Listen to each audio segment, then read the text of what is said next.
بسم اللہ الرحمن الرحیم کی صفحہ نمبر 23 آپ کی کتاب کا کتاب الطہارت۔ طہارت کسے کہتے ہیں؟ یہاں پہ طہارت کی تعریف اس طرح سے نہیں لکھی ہوئی، تو طہارت کی تعریف سن لیں۔ طہارت کا لغوی معنی ہوتا ہے پاکی، نظافت، پاک ہونا۔ شریعت کی اصطلاح میں طہارت اسے کہتے ہیں کہ نجاست سے پاکیزگی حاصل کرنا، نجاست کو دور کرنا، اس کو طہارت کہا جاتا ہے۔ نجاست کو، ناپاکی کو دور کرنے کو طہارت کہتے ہیں۔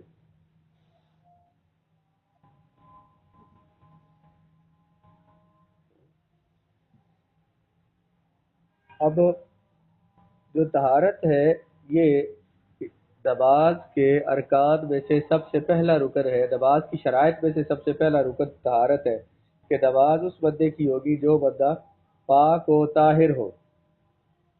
تو طہارت حاصل کرنے کے جو طریقے ہیں مسلمانوں کو جو بتائے گئے ہیں وہ ہے وضو کرنا، غسل کرنا، اور کبھی ضرورت پڑے تو مٹی کے ساتھ طہارت کرنا۔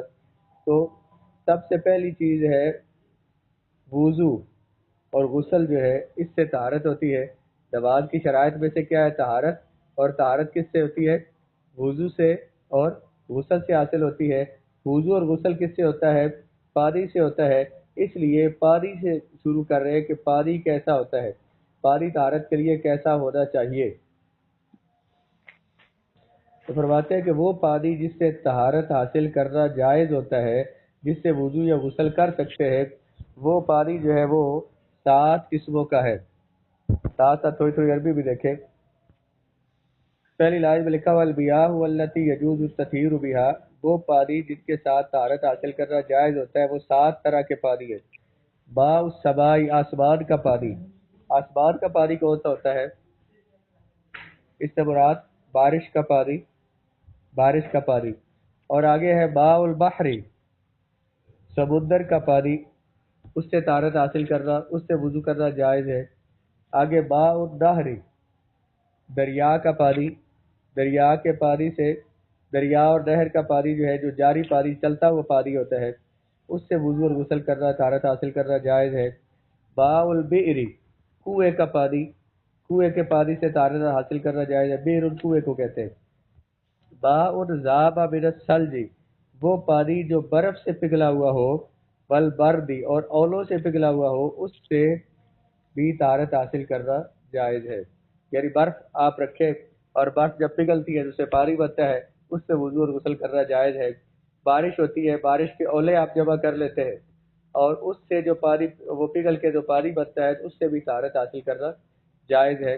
آخر میں ماء العین، چشمے کا پانی۔ کسی قسم کے پانی ہوئے جن سے طہارت حاصل کرنا، وضو اور غسل کرنا جائز ہے۔ 7 قسم کے پانی ہے۔ آسمان کا پانی یعنی بارش کا پانی، ماء البحر سمندر کا پانی، ماء النہر نہر کا پانی، دریا کا پانی، ماء البئر کنویں کا پانی، ماء ذاب من الثلج، وہ پانی جو کہ برف سے پگھلایا گیا ہو، پگھلنے سے جو پانی بنتا ہے اس کے ساتھ طہارت حاصل کرنا جائز ہے۔ والبرد، اور جو اولوں کے پگھلنے سے بنتا ہے، ذابہ کا معنی ہوتا ہے پگھلنا، ثلج اور برف کو کہتے ہیں، برد اولے کو کہتے ہیں۔ وماء العین، اور چشمے کے پانی سے طہارت حاصل کرنا جائز ہے۔ جیسے کہ یہ کیا نام ہے، خدیجہ کے گاؤں سے چشمہ نکلتا ہے، وہاں سے پہاڑوں سے چشمہ آتا ہے، اس سے سارے لوگ پانی سیراب ہوتے ہیں، تو یہ پانی جو اس سے طہارت حاصل کرنا جائز ہے۔ اسی طرح آسمان کا پانی جو بارش کا پانی ہے، جب آپ اس کو، بلکہ شروع سے ہم شروع کرتے ہیں بارش کے پانی سے۔ بارش کا پانی جو ہے اس کو آپ نے پاک برتن میں جمع کر لیا، یہ پاک یہاں پہ جمع ہو گیا، یا کسی زمین میں، کھلی زمین میں جمع ہو گیا جہاں پہ تالاب وغیرہ بن گیا، اس کے ساتھ وضو کر لیا تو وضو کرنا جائز ہے۔ سمندر بہت بڑا ہوتا ہے، اس کا پانی بہت وسیع ہوتا ہے، اس سے غسل کر لیا، وضو کر لیا تو یہ اس سے طہارت حاصل کرنا بھی جائز ہے۔ دریا کا پانی، نہر کا پانی، کنویں کا پانی ہے، اور برف کو پگھلا لے اس سے جو پانی بن جاتا ہے اس سے وضو کرنا بھی جائز ہے۔ اور اولوں سے پگھلا ہوا پانی، اس سے بھی طہارت حاصل کرنا، وضو کرنا اس سے جائز ہوتا ہے۔ اور چشمے کا پانی جو ہے اس سے بھی طہارت حاصل کرنا جائز ہے۔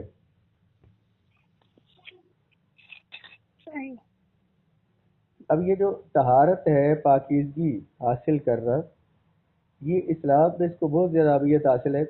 اللہ تبارک و تعالیٰ نے قرآن مجید میں فرمایا لَمَسْجِدٌ أُسِّسَ عَلَى التَّقْوَىٰ، کہ مسجد حرام کے بارے میں فرمایا کہ یہ وہ مسجد ہے جو تقوی کی بنیاد پر جسے تعمیر کیا گیا ہے۔ مِنْ أَوَّلِ يَوْمٍ أَحَقُّ أَن تَقُومَ فِيهِ، یہ سب سے پہلے اس کی بنیاد رکھی گئی ہے، اور مِنْ أَوَّلِ يَوْمٍ، پہلے دن سے ہی اس مسجد کی، یعنی مسجد حرام کی بات ہو رہی ہے، کعبہ مقدسہ جہاں پہ ہے، اس کی بنیاد تقوی پہ رکھی گئی ہے، بلکہ یہ مسجد قباء کی بات ہو رہی ہے۔ فِيهِ رِجَالٌ يُحِبُّونَ أَن يَتَطَهَّرُوا، ان میں ایسے لوگ ہیں، اس میں ایسے لوگ ہیں اس مسجد میں جو پاک رہنا پسند کرتے ہیں۔ وَاللَّهُ يُحِبُّ الْمُطَّهِّرِينَ، اللہ تعالیٰ پاک رہنے والوں کو پسند فرماتا ہے۔ یہ سورہ توبہ کی آیت نمبر 108 ہے۔ اس میں اللہ تبارک و تعالیٰ نے پاک رہنے والوں کی تعریف کی کہ جو پاک رہتے ہیں اللہ اس کو پسند فرماتا ہے۔ تو اسلام سب سے زیادہ پاکیزہ مذہب ہے۔ اسلام نام ہی طہارت کا ہے۔ اسلام کا اگر آسان لفظوں میں ترجمہ کریں تو یہ پتہ چلتا ہے کہ اسلام کا معنی ہی طہارت ہے، کہ پاک رہنا، مسلمان کا اپنے کپڑوں کو پاک رکھنا، جسم کو پاک رکھنا۔ اور لیکن ویسے اب مثلا ہم نے غسل کیا ہوا ہے، وضو کیا ہوا ہے، کل سے کیا ہے، کل غسل کیا تھا، پرسوں کیا تھا، اس سب سے کوئی مضبوط نہیں آتی۔ بندہ اگر جا کے مسجد میں نماز پڑھے تو پڑھ سکتا ہے، تو اسے نماز پڑھنی چاہیے، لیکن اللہ نے فرمایا کہ عبادت وضو جو نماز ہے یہ اتنی اہم عبادت ہے، اس کے لیے پھر سے تمہیں، اگرچہ تمہارے جسم پہ ظاہر کوئی نجاست نہیں ہے، گندہ نہیں ہے، لیکن اس کے لیے تمہیں اس جسم کو دھونا پڑے گا، وضو کرنا پڑے گا، اور تمہیں طہارت حاصل کرنا پڑے گی۔ اس کے بغیر تمہارے لیے عبادت جائز نہیں ہے۔ تو عبادت جو ہے وہ اتنا اہم ترین معاملہ ہے جس کے لیے طہارت کو شرط قرار دیا گیا ہے۔ یہ جو آیت میں نے سنائی ہے، اس میں مختصر آیت کو کر رہا ہوں۔ اللہ تعالیٰ نے فرمایا کہ کچھ مدینہ کے لوگوں کی تعریف کی، فیہ رجال یحبون ان یتطہروا، مدینہ میں ایسے لوگ ہیں کہ جو پسند کرتے ہیں پاک رہنا۔ تو یہ ان صحابہ کی تعریف ہوئی۔ تو رسول اللہ علیہ السلام نے مدینہ والوں سے پوچھا جب حضور مدینہ تشریف لائے، تم کون سا کام کرتے ہو جس کی وجہ سے اللہ نے تمہاری تعریف کی ہے؟ انہوں نے کہا حضور ہم مرد اور عورت سارے جو ہے پانی سے استنجا کرتے ہیں، پتھر کے ساتھ بھی استنجا کرتے ہیں، پھر پانی سے استنجا کرتے ہیں۔ تو حضور نے فرمایا اسی وجہ سے اللہ تعالیٰ نے تمہاری تعریف کی ہے کہ تم طہارت حاصل کرتے ہو، تو جو ہے وہ مکمل طہارت حاصل کرتے ہو، اس وجہ سے اللہ نے تمہاری تعریف کی ہے۔ تو اس لیے طہارت سے ابتدا کر رہے ہیں کہ اسلام کی بنیاد طہارت ہے۔ اسلام جو ہے وہ عبادات، جو اسلامی عبادات ہے وہ ساری جو ہے وہ طہارت کے ساتھ حاصل ہوتی ہے، اور طہارت ہوتی ہے وضو اور غسل، اور وضو اور غسل ہوتا ہے پانی کے ساتھ، اس لیے پانی سے بنیاد رکھی ہے۔ تو 7 چیزیں سمجھ آ گئی، جن سے غسل ہوتا ہے اور جن سے وضو ہوتا ہے، 7 قسم کے پانی ہے۔ آگے طہارت اور نجاست کے لحاظ سے پانی کی اقسام۔ طہارت ہم نے کیا کہا کہ کسی ہر نجاست کو دور کر دینا، اپنے آپ سے نجاست کو دور کرنا، اس کو طہارت کہا جاتا ہے۔ اب آگے عربی میں دیکھیے، المیاہ علی 5 اقسام، عربی میں پانی کو کہتے ہیں ماء، اس کی جمع آتی ہے میاہ۔ المیاہ علی 5 اقسام، پانی جو ہے یہ 5 قسم کے ہیں۔ طاہر، مطہر، غیر مکروہ، وہ پانی جو طاہر ہوتا ہے، مطہر ہوتا ہے اور مکروہ نہیں ہوتا۔ پہلی قسم کیا ہے؟ پانی طاہر بھی ہو، وہ پانی جو طاہر بھی ہو، مطہر بھی ہو اور مکروہ نہ ہو۔ وہ الماء المطلق، یہ مائع مطلق ہوتا ہے، مطلق پانی ہوتا ہے۔ یہ کیا ہے بھلا؟ طاہر کا معنی پانی جو خود پاک ہو۔ 3 لفظ اکٹھے بولے، طاہر اور مطہر اور غیر مکروہ۔ وہ پانی جو خود پاک ہو اور مطہر پاک کرنے والا ہو، خود پاک ہو اور پاک کرنے والا ہو اور مکروہ بھی نہ ہو۔ اس سے مراد عام پانی ہے جو آپ نے پیچھے پڑھا ہے، کنویں کا پانی اور دریا کا پانی اور بارش کا پانی۔ یہ پانی جو ہے طاہر بھی ہوتا ہے۔ پانی یہ پاک ہوتا ہے کہ نہیں؟ ہوتا ہے، پاک ہوتا ہے۔ اس سے آپ وضو کرتے، غسل کرتے، وضو غسل ہو جاتا ہے اس سے؟ جی سر جی۔ اس کا مطلب ہے یہ مطہر بھی ہے، مطہر پاک کرنے والا۔ آپ نے باب تفصیل پڑھا، طہر یطہر تطہیرا فہو مطہر، مطہر کا معنی کیا ہے؟ یہ ہا کے نیچے زیر ہے، طاہر مطہر، طاہر جو پانی خود پاک ہو، مطہر جو پاک کرنے والا ہو، غیر بکرین اور بکرو بھی نہ ہو۔ بکرو کیا ہوتا ہے وہ آگے بتاتا ہوں جا کے۔ یہ اس سے یہ کون سا پانی ہوتا ہے؟ جو مطلق پانی جس کو عام پانی ہم کہتے ہیں، یہ پانی جو ہے طاہر بھی ہوتا ہے، مطہر بھی ہوتا ہے، پاک کرنے والا بھی ہوتا ہے، اور مکروہ بھی نہیں ہوتا۔ دوسری اگلی قسم پھر عربی میں آ جائے، طاہر مطہر مکروہ، وہ پانی جو طاہر ہوتا ہے اور مطہر بھی ہوتا ہے، پاک کرنے والا بھی ہوتا ہے، لیکن مکروہ ہوتا ہے۔ یہ کون سا پانی ہے؟ ہوا ما شرب منہ الحرۃ ونحوها، جس سے بلی اور اس جیسی چیز پانی پی جائے نا، ہرت اور بلی کو کہتے ہیں۔ وکان قلیلا، وہ پانی بھی تھوڑا ہو، پانی بھی تھوڑا ہو، اس سے بلی وغیرہ یا اس طرح کے جانور جو گھروں میں رہنے والے ہیں، وہ اگر اس میں سے پانی پی جائے تو وہ جو ان کا جھوٹا جو پانی ہوگا نا، ان کا بچا ہوا پانی، وہ پاک طاہر بھی ہے اور مطہر بھی ہے، لیکن مکروہ ہے۔ اس کا استعمال کرنا کیا ہے؟ مکروہ ہے۔ مثلا اس سے اگر وضو کریں گے تو ہو جائے گا، مطہر جو ہے جب وضو کریں گے تو اس سے ہو جائے گا، لیکن اس کو استعمال کرنا اچھا نہیں ہے، سنت کے خلاف ہے۔ جو سنت کے خلاف ہے اس کو مکروہ کہتے ہیں۔ کل ہم یہ بلکہ ابھی ہم تھوڑی دیر کے بعد یہ اصطلاحات پڑھیں گے کہ فرض کیا ہوتا ہے، واجب کیا ہوتا ہے، مکروہ کیا ہوتا ہے، سنت کیا ہوتا ہے، ان کی تعریفیں بھی ساتھ ساتھ پڑھیں گے۔ جی دوسری قسم کا پانی کی کون سی؟ طاہر اور مطہر اور مکروہ۔ تیسرا پانی، وہ پانی جو طاہر ہوتا ہے، وہ لکھا عربی میں طاہر غیر مطہر، وہ پانی جو طاہر تو ہوتا ہے لیکن مطہر نہیں ہوتا، غیر مطہر ہوتا ہے، مطہر نہیں ہوتا۔ یہ کون سا پانی ہے؟ ہوا مستعمل لرفع حدث او لقربۃ کالوضوء الوضوء، یہ وہ پانی ہوتا ہے جو کہ حدث دور کرنے کے لیے استعمال کیا جائے یا ثواب کے لیے استعمال کیا جائے۔ اردو میں آ جائے، ایسا پانی جو پاک تو کرنے، طاہر پاک کرنے والا، پاک تو ہوتا ہے لیکن غیر مطہر پاک کرنے والا نہیں ہوتا۔ ان میں سب سے پہلا پانی ہے مستعمل پانی۔ کون سا پانی؟ مستعمل، میم پہ زبر ہے، مستعمل، استعمال کیا ہوا پانی۔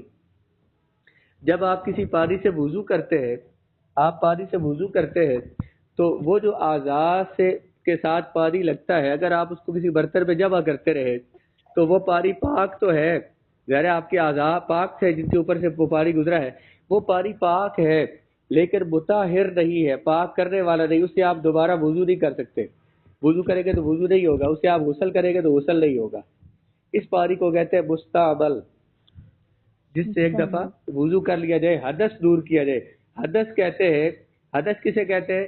جب بندے کا وضو ٹوٹتا ہے نا تو جو ایک ناپاکی آتی ہے، جو نظر تو نہیں آ رہی ہوتی لیکن ہوتی ہے، کیونکہ اللہ تعالیٰ نے ہمیں حکم فرمایا ہے کہ ہم نے وضو کرنا ہے، تو اسے کہتے ہیں حدث۔ ناپاک ہو جانا، وضو کا ٹوٹ جانا، اس کو حدث کہا جاتا ہے۔ حدث کو دور کرنے کے لیے جس پانی کو استعمال کیا جائے یا ثواب حاصل کرنے کی نیت سے استعمال کیا جائے۔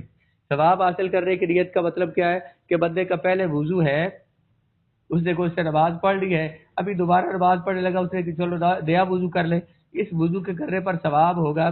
یہ وضو بھی جو ہے نا، یہ دوبارہ جو وضو کیا یہ بھی مستعمل پانی سے نہیں ہوگا، کیونکہ مستعمل پانی طاہر ہے لیکن مطہر نہیں ہے۔ طاہر غیر مطہر پانی کون سا ہے؟ وہ پانی جو کہ جو مستعمل ہو، جس کو استعمال کر لیا گیا۔ استعمال کیسے؟ کہ وضو یا غسل کرتے ہوئے جو اعضاء پہ لگا ہے اور اعضاء سے وہ پانی جو جمع کر لیا گیا، تو اس مستعمل پانی کے ساتھ اب وضو کرنا، اب اس کے ساتھ وضو کرنا جائز ہے؟ جائز نہیں جائز ہے، غیر مطہر، وہ پاک نہیں کرتا، اس سے وضو کرنا جائز نہیں ہے۔ اسی طرح آپ کا پہلے ثواب حاصل کرنے کے لیے جو پانی استعمال کیا جائے، ثواب حاصل کرنے کا مطلب کیا ہے؟ مطلب ہوا ہے لیکن دوبارہ وضو کرنا ہے۔ ہاں، ایک دفعہ وضو تھا اور بندے نے وضو کے اوپر سے وضو کیا، وضو سے پر وضو کیا، اور یہ جو پانی جو استعمال ہوا ہے، یہ جو پانی استعمال ہوا ہے دوبارہ، جو آپ نے جس سے دوبارہ وضو کیا ہے، اس پانی کے ساتھ بھی یہ بھی مستعمل ہو گیا پانی، اب اس کے ساتھ اگرچہ آپ کا وضو تھا اور آپ نے اس کو اعضاء کو دھویا ہے، اس کے ساتھ بھی اس پانی کو بھی جمع کر لیں تو اس کے ساتھ بھی آپ وضو یا غسل نہیں کر سکتے۔ جی یہ پانی جسم سے جدا ہوتے ہی مستعمل ہو جاتا ہے۔ پانی سے جسم کے اعضاء سے الگ ہو کر مستعمل ہو جائے گا۔ یہ طاہر بھی ہے، غیر مطہر بھی ہے۔ ایک اور پانی جو طاہر تو ہوتا ہے لیکن مطہر نہیں ہوتا، وہ کون سا پانی ہے؟ وہ پانی جو درخت اور پھل کا پانی ہو، کسی درخت سے نچوڑا جائے، کسی پھل کا جوس نچوڑ لیا جائے، اگرچہ وہ پاک تو ہوتا ہے لیکن اس سے طہارت حاصل کرنا، اس سے وضو اور غسل کرنا جائز نہیں ہوتا، خواہ اسے کسی نے نچوڑا ہو یا خود بخود وہ درخت سے نچڑ گیا ہو، اس کے ساتھ وضو اور غسل کرنا جائز نہیں ہوتا۔ جتنے بھی جوس ہے جی